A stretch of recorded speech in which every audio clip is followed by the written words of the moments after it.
अरे पप्पा बियाई।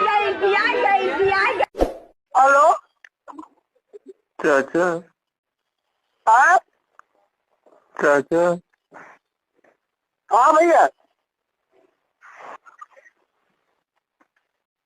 बोला यार, रास्ता में ही गाड़ी चलाओ थे बोला।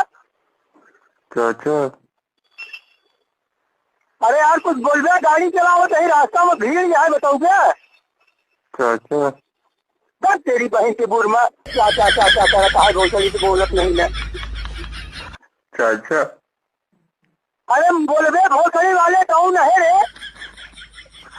ए चाचा कहा यार बताओ क्या, तेरी बहनी के 14 चाचा चाचा कर कहा तेरी बहन के बुर में। चाचा तोरी बहन के 14 लौंगिया घोर चोट घोसड़ी के बाली ने मादर चो चाचा कहा भाई चोरी की बहन चोरी चाचा।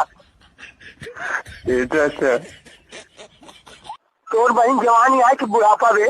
ये बताओ कई साल का है तेरी बहन के बुर में? सही बात है।